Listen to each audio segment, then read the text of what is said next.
Rajim. Bismillahirrahmanirrahim. Alhamdulillahi Rabbil Alameen. Wassalatu wassalamu ala Sayyidina Muhammad wa ala alihi wa sahbihi ajma'in. So inshallah, Jazakallah khair all of you for coming and from your busy routines. Inshallah, I hope that I can shed some light on a few issues as well as introduce to you the 5D model of thinking, which hopefully, inshallah, will be a methodology that Falaah School will be adopting soon. So, firstly, why are we here? As mothers, as parents, we know that we have a responsibility to our children. In this verse of Surah Al-Naim, Allah subhanahu wa ta'ala, He informs us, He says to us, O believers, protect yourselves and your families from a fire whose fuel is men and stones, overseen by formidable and severe angels who never disobey what Allah orders, always doing as commanded. This verse is used by scholars to explain to people, to men and women, what their responsibility is towards their family. So if you just contemplate on the words just for a minute, protect yourselves and your families from a fire, right? How are we going to go into the fire if we disobey our Creator? If we don't even acknowledge our Creator, we're going to end up in the fire. That's the biggest reality we all know about. So what does it mean to protect? How can we protect our children? If we were to know, Allah forbid, that there was a fire, somewhere where we are, what would we do to get out of there and get our children out of there? What would we do? And if I was to tell you there is a fire that you were not even aware of because it has no smell, it has no sound, we can't even see it. And that fire is the fire of secularism, of non-belief. That is the world we live in today. There's not a single place on this earth where the message of Allah subhanahu wa ta'ala is implemented. There's not a single place. Yes, there are Muslims all around the world, 1.8 billion Muslims. Yes, there are Muslims building masajid and using them for good works. Yes, there are Muslims having institutions like this and doing good work. But there's no area of the world where you can say that when my child goes into society or my child clicks onto the media, that they are going to be protected. There's a fire, and I want you to identify what that fire is, inshallah. It's actually hidden within your textbooks. It's actually hidden within the education system. Why? Where did we get this education system from? Did we ever question that? Yes, we teach our children Quraan. Yes, we tell them about stories of prophets. Yes, we give them good guidance and morals. But at the same time, there's something invisible around us that is eating away at their tiny little minds, and we don't even know it. And there was a recent survey conducted in the US where Muslims, born Muslims, it said that 24% of born Muslims, by the time they reach adulthood, they no longer identify with Islam. 24%, 1 in 4 Muslims in America do not identify with Islam. Imagine if that was done here in South Africa, or in Egypt, or in Pakistan. The results would be a little bit different, but they will still be shocking. So this fire that exists is the fire of disbelief. And it's the word I'm going to give it is secularism, because secularism means to separate religion from life. Even as Muslims, we have separated religion from life. We follow religion in some things, and then in life we follow other things. Even in schools, we have some subjects which are for the dunya, and some subjects which are for the deen. So it's secularized education. In this verse of Quran, this hadith is often used to explain it, and I hope inshallah you know this hadith. The Prophet ﷺ said, each of you is a shepherd, and each of you is responsible for his flock. The ruler is a shepherd and is responsible for his flock. So really, if there was a ruler responsible for us, putting deen on us, maybe we would not be having this conversation. A man is a shepherd of his family and is responsible for his flock. A woman is the shepherd of her husband's household and is responsible for her flock. Each of you is a shepherd and is responsible for his flock. So here the role of the father is also important. Mothers and fathers have to be on board with the tarbiyyah of the children. And you also have to be on board with the school. And the school has to be on board with you. So it's all our responsibility. It's everyone's responsibility. We are all shepherds. What do shepherds do? They protect the sheep. The sheep don't know where they're going. The sheep don't know what they're doing. They need to be told, don't go here, you might fall off a cliff. Yeah? So we've got to make sure that we do not allow our children into any dangerous situations. We must protect them. And I'm sure you all know this hadith as well, that Rasulullah said that every child is born on the fitrah, inclined towards belief in Allah subhanahu wa ta'ala. It is his parents who make him a Christian, a Jew, or a Majus. So the child is born on the fitrah, inclined to believe in Allah. And it's the parents who are going to determine where he goes, or the society that's going to determine it, because the parents allowed them to go into that society without protection. The parents did not protect them.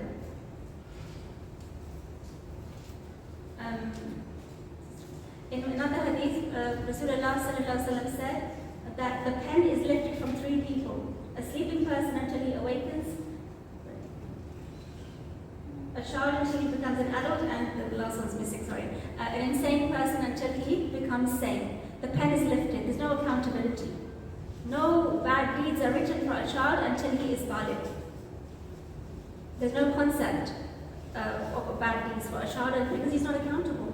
There's only a concept of good deeds. So look at this one. Isn't that a beautiful indication for us of how we have to approach these children, how we have to protect them? Is it all about scaring them? Is it all about telling them, don't do this because it's haram, Allah is angry, you know, this angel is writing this bad deed of yours down? It's not about that. And that's not what tarbiyyah is. What is tarbiyyah? Look at the diagram as well. Tarbiyyah means to cause something to develop from stage to stage until it reaches its completion or full potential. Tarbiyyah happens gradually, happens stage by stage. It doesn't happen in one day. It doesn't happen when I teach my children. I read him a story of honesty, and the next day he's not being honest, and I'm saying, I told you that story, what happened to you? Why didn't you listen to me? That's not tarbiyyah. Tarbiyyah is an ongoing process. It is a technique that we use until the child is, reached his full potential. And we don't stop until he has reached his full potential. And we don't judge him because he is not accountable. Allah is not judging him. Why are we? We judge ourselves. Have I done enough? What have I done to fulfill my responsibility? So we have to work with the school, which is trying to do the tarbiyyah, and the school needs to understand the parents who are trying to do the tarbiyyah. So there should be good communication between the two. And in terms of the stages of development, the scholars have said, and educationist research has said, that we divide the stages of development of children into these stages: birth to 7, 7 to 10, 10 to 14, and then maturity onwards. So here we have to know what to teach at each level. And we have to make sure that we don't teach the wrong thing at the wrong time, that we don't introduce those concepts too early, which the children are not able to understand and grasp. I'll just give you one very quick example. There were floods in Pakistan, and from Pakistan, and one of the mothers, she called me up and she said, oh, please can you tell me, I don't know how to answer this question of my child. I said, what's the problem? She said that, in the floods, people died. So my son came to me and he said, were those people all sinners? That they died, Allah punished them with water by drowning them in a flood. And I said, oh. And then, I was like confused. And she said, oh, because he said to me that in the story of Musa alayhi salam, Allah subhanahu wa ta'ala drowned Pharaoh and all the disbelievers in the water because they were sinners. I said, how old is your child? She said, 6. So, yes, we want to give them knowledge, but select the knowledge that you want to give at the correct age. That's not the correct age to discuss that. That must be discussed later. Unfortunately, there is no training for mothers about what they should be discussing in terms of Islamic knowledge with children. So this is something for us to consider. What do we discuss at what age? And the issue of accountability. How often do we talk about Allah as the punisher rather than Allah as the one who loves? So when a Muslim the child is growing, there's a lot of factors at play. The soil that the seed is in, the teacher or the mother is the one that nurtures that soil. So this is why you have a partnership. You are the soil that is nourishing the seed in the ground. The seed is going to grow roots. Those roots need to be strong and deep. And it's going to take time to grow roots. If any of you have a garden or grow vegetables, you will know. You will know how much care it takes to make sure that you are nurturing that soil.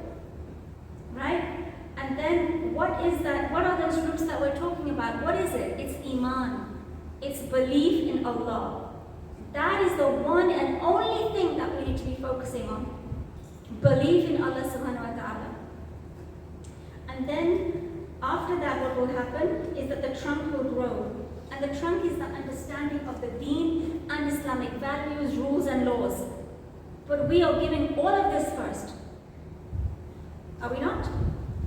We are more focused on the do's and the don'ts and the rules and the laws without building the Iman. By all means, you have to do that. By the age of 14, they have to know all those things. They must know those things. They must know how to pray. They must know about hijab. They must know about ghusl. They must know all of the things because they are going to be accountable. From the moment they reach puberty, they are going to be accountable. From that moment on, then they are the ones who are going to be sinful if they do something wrong. So we have to teach that, but we cannot teach that before we have built the roots, nurture the roots. And then the result, you will see, if you do this, inshallah, with the will of Allah, and with the dua to Allah, you will see the fruits of that. You will see the Islamic personality. So this is something that we need to keep this analogy in mind. And also the Prophet ﷺ used to do things according to the appropriate age of the child. So there's a hadith in which it was said that whenever the Messenger of Allah ﷺ commanded his followers to do anything, it's a narration, sorry, he would ask them to do deeds which were within their ability. It's a narration by a companion. Whenever the Messenger ﷺ commanded his followers to do anything, he would ask them to do deeds which were in their ability. The Messenger of Allah ﷺ said, "May Allah bless the one who helps his child in performing good deeds and avoiding bad ones." When asked how, he ﷺ replied, "By accepting what is within his ability and putting aside what is beyond it." And Aisha radiallahu anha said that the Prophet ﷺ spoke in a simple and clear way so that all who heard him understood him. Keep it simple. Keep Islam simple. Don't go for the complicated stuff. Build their understanding at the level that you're talking to them at. Age 7, age 10, age 14, there's going to be a different way. A child has many developmental needs, health, education, identity, relationships. We are doing all of this, yes? As mothers, we are responsible for all of these. But in terms of building the aql and the nafs, we are building thoughts, concepts, convictions, and only then we will get the behavior that we want. There is a way of building a child. There is a way of introducing concepts, and I'm going to come on to it. And in terms of the nafs, we have to develop the feelings, the inclinations, and only then we will get the right behavior. All of this has to be from the Islamic perspective. All of this has to be from the Iman. So how do thoughts develop? Children take in through their senses, they observe the reality, the information goes to the brain, and whatever information we give them will result in a thought.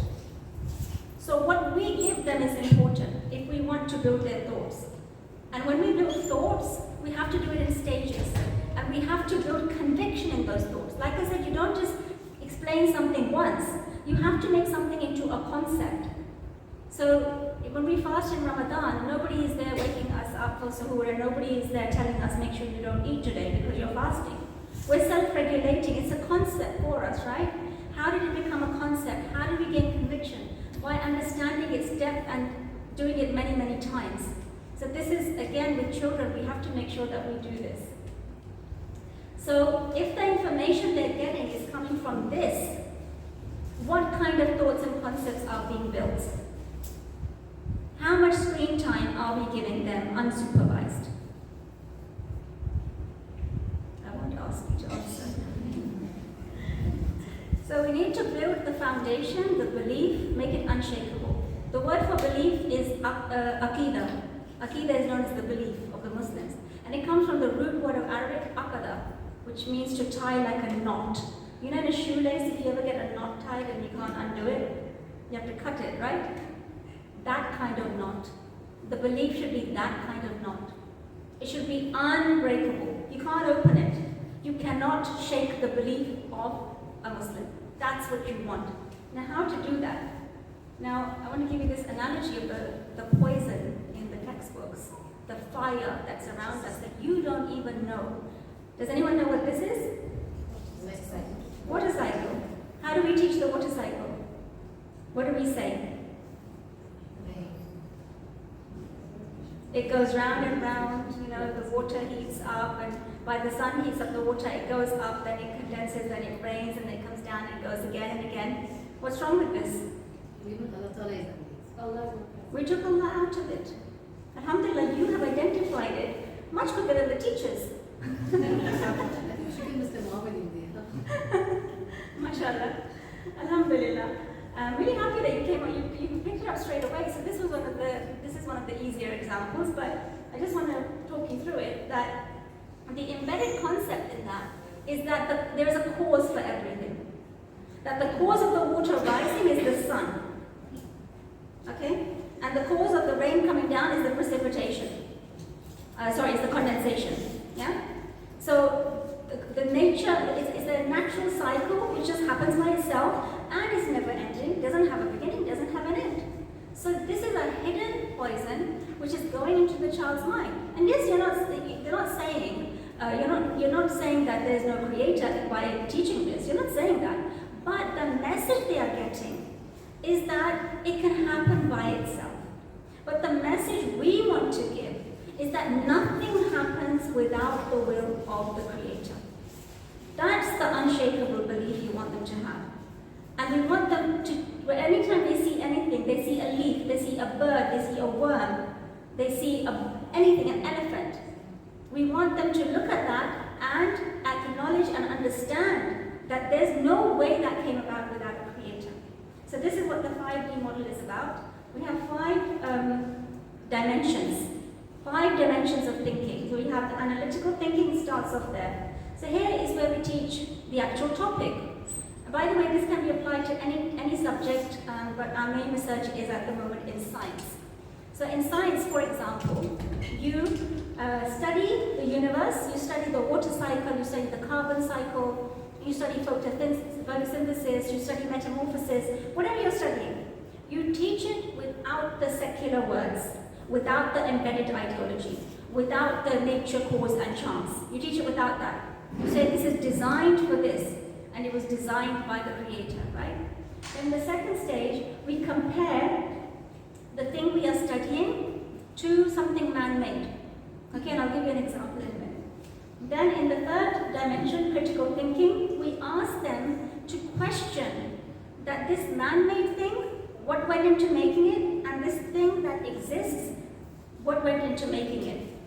Then we ask them to reflect, meditative thinking, reflect on the interconnectivity of the universe, and ask them to look for the signs of the Creator in the universe.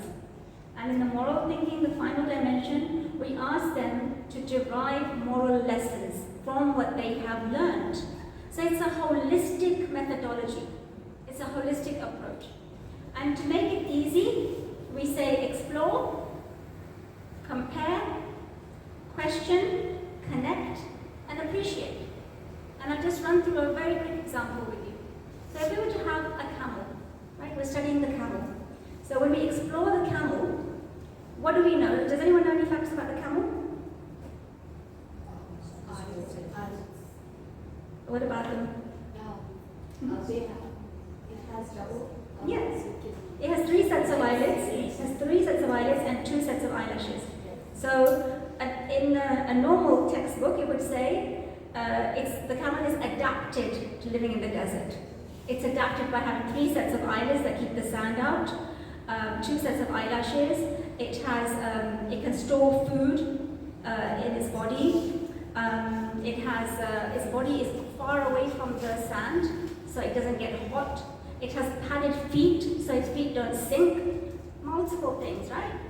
So with this secular ideology, with that poison and that fire, it's focusing on adaptation. The camel adapted itself.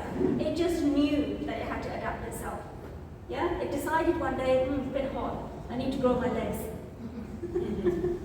Okay? Sand's getting into my eyes, I need some more eyelids and some eyelashes.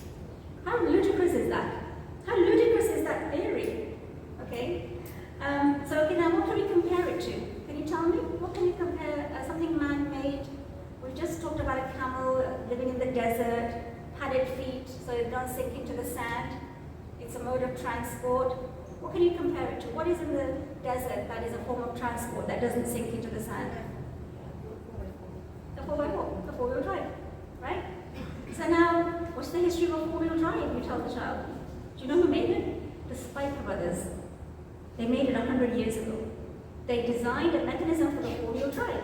And before that, initially it was used for tractors and steam engines, but then they started to use it for jeeps. Okay? So it doesn't sink into the sand. Wow, amazing. Let's show them a nice video of a jeep in a desert, or let's take them in a jeep in a desert. They'll enjoy it, right? We've got our second dimension, third dimension, critical thinking. Okay, so the Spiker brothers made it, but who made cars before that? When were cars invented? Who invented the wheel? And what kind of technology goes into making a 4-wheel drive? How many scientists does it take? How many engineers does it take? How many technicians does it take? How many materials are there? There are 30,000 parts of a car. 30,000. Did those 30,000 parts just come together by themselves? No.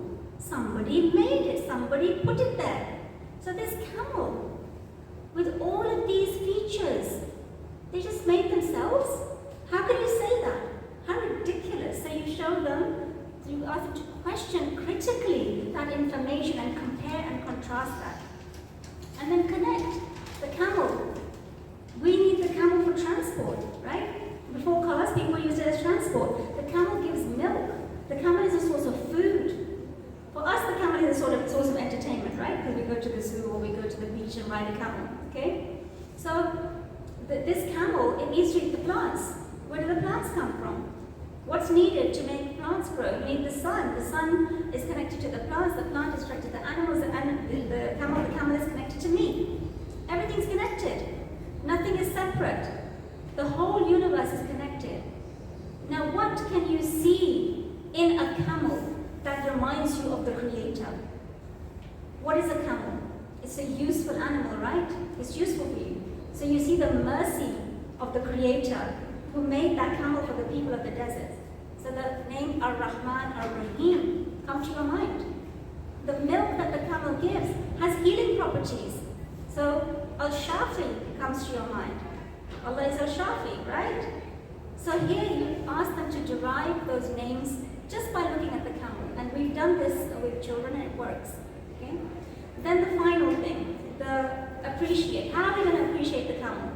If I gave all of you a 4-wheel drive, I said, here's the keys, and there really is a car outside, what would you say to me? What would you say? Thank you. Thank you, right? You wouldn't say thank you. You'd be jumping up and down and saying thank you. Somebody just gave you something, you didn't ask for it, unexpected, you got it. What about the camel? We didn't ask for it. But it's an amazing thing. Now, you know, this is one of the problems with materialism. We have our alternatives, we have the car. So we don't value the camel. But imagine if that's all you had and you lived in this desert, and how would you get from one place to another? Yeah, so this is how, through the 5D thinking, we give the child an unshakable belief in the Creator. And then we build a love for Allah within the child. By him appreciating the universe, he will learn to love that Creator. Because we love people who give us gifts. We love people who do things for us. So the poison of materialism remove it from your homes. I'm not saying go sleep on the floor. I'm not saying that. I'm saying give the children a chance to come out of the device, to come out of the concrete building, and to get connected to the creation. And when they get connected to the creation, get them to explore it. Just take a flower and ask them to look at the flower. Have you ever received any flowers? From who? Husband? What does that mean? Love. Yeah, when you love someone, you give them flowers. What about the one who made the flower? Does he love you? The one who made the flower, he loves you. He made the flower for you. What's the way to a man's heart? Through his stomach. You make nice food, right? You make nice food so they love you. Your families appreciate you. Okay? What about the food that the Creator made for you? That allows you to make that food. Connect them to the things around them that are created by the Creator, so they build that connection and that love. What's the purpose of life? Why did the Creator make us?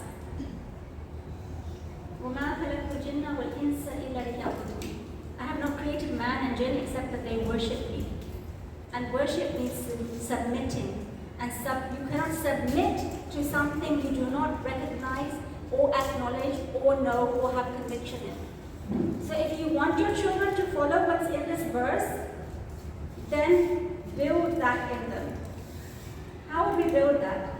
I just broke it up into age groups for you, just as an example.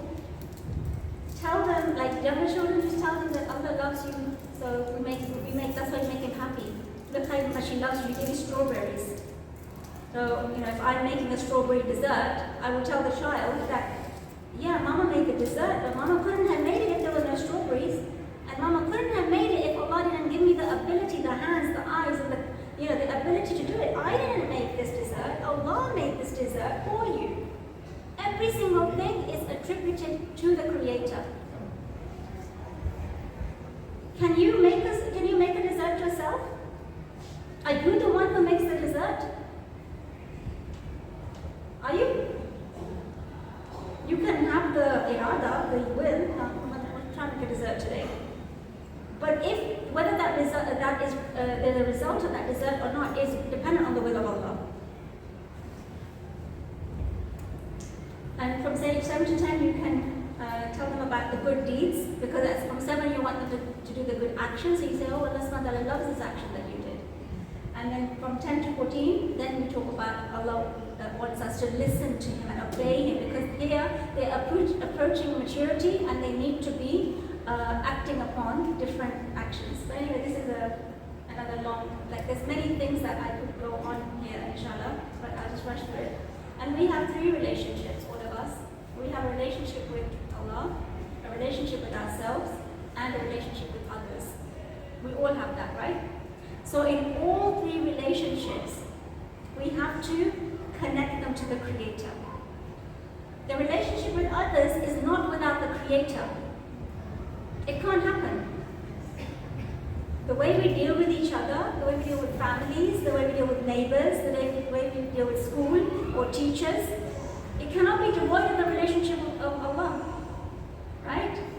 Ourselves, we cannot be separate from a relationship with Allah. He's telling us how to clean ourselves, how to dress, how to talk, how to walk. What are good manners?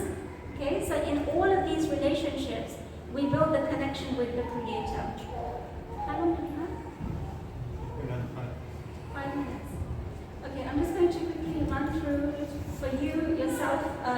You can look at this Surah Luqman, in which there's some beautiful verses in which you can derive some lessons. So in the first verse about it, which is verse number 12, Allah says, indeed we bless Luqman with wisdom, saying, be grateful to Allah. For whoever is grateful, it is only for their own good, and whoever is ungrateful, then surely Allah is self-sufficient, praiseworthy. Gratefulness is a key concept to build within children to connect them to the Creator. To be grateful for what He gave, not to be ungrateful. No, I don't like this, or this is not enough for me. Why can't I have this? Why can't I have that? That's ungratefulness. So if we teach them to be grateful to Allah subhanahu wa ta'ala, and they will not learn it until they acknowledge that Allah is the one who gave them everything. It's not Baba who, got you the iPad. Baba didn't bring the iPad. Allah gave this to you. How often do we say Baba's going to get this, Baba's going to get that? Let's change our language. Let's ask Allah to give us, to bless us with an iPad. The next ayah, ayah 16 says, "Oh my dear son, oh my dear son, even if a deed with the weight of a mustard seed, be it hidden in a rock or in the heavens or on the earth, Allah will bring it forth. Surely Allah is merciful, all aware." So here we talk about Allah's awareness of all the small good deeds that we do. Okay? So here we can teach the children that there's connection with the Creator in every small action. You picked up a glass and taken it to the kitchen, you're getting reward for this. You put your bag in the right place, you're getting reward for this. You cleaned your shoes yourself, you're getting reward for this. Verse 18, "And do not turn your nose up at people who walk pridefully upon the earth. Surely Allah does not like whoever is arrogant or boastful." There's no room for pride for a believer, because there's nothing to be proud of, because we are nothing. We have no capability, we have no ability. Stop making your children self-confident. Make them God-confident. God is the one who wills you to do this. God is the one who gave you that brain. Allah is the one who made you good at sports. Allah is the one who made you a good artist. Be grateful to Him. Say Alhamdulillah. Say Subhanallah. When you put that in a child, there's no room for arrogance. Be moderate in your pace and lower your voice, for the ugliest of all voices is certainly the braying of donkeys. So this is verse number 19. This is another thing that I know we all find very difficult for us and for the children, the way we communicate with each other. But if we were to see the children as blessings from the Creator, as gifts from the Creator, we would not cross that limit. And if they were to see us as blessings, or each other, their siblings as blessings, they would not cross that limit. So the whole mindset towards the do's and the don'ts also has a connection with the Creator. Don't separate the do's and the don'ts and the morals of Islam from the belief. Don't separate the two things. They are connected. The manners that we want them to have, kindness, honesty, responsibility, etc., show them through creation. Show them how bees work together in a colony. Who gave them that ability to do that? The Creator. Look at how they do it. That's a lesson for us. Why does the Creator give lessons in the Quraan? So when we want to achieve these things, connect it to the Creator. Don't separate it. Just some final points, some tips for you that when your child is until the age of 7, these are essential things that you must do. You must have an Islamic environment at home. You must have a routine. I usually do this over a few days, so I'm just squeezing it in for you. You must be a role model. Belief in Allah, which we just discussed at length. Love for Allah and His Messenger. Developing manners and actions. Emphasis on play and learning by doing. Exploring new skills and new ideas. There's no do's and don'ts here. This is all about giving the child a beautiful environment. I just saw the preschool log this morning, and it's so beautiful. It's, mashallah, that is the perfect epitome of what I'm trying to say, that until the age, and that should be until the age of 7. Move the 6 or 7 year olds over there. That's what actually Islamic education is about, giving them that environment to play in and learn and explore, inshallah, and build in them the understanding of the wonder of Allah's creation. And as they get older, then you bring these things in. You bring in the belief in Allah and accountability to Allah. Love for Allah and the Messenger and following His Sunnah. You can talk about Sunnah before that, but it clicks at this age. It clicks. You know how like if you do trigonometry in a higher grade, you don't do trigonometry in grade 1, right? So if you're trying to give a concept that really is not being digested, they're not going to get it. You be the role model. You do the Sunnah. You do the Sunnah, they will watch you and they will do the Sunnah. But don't say to them, did you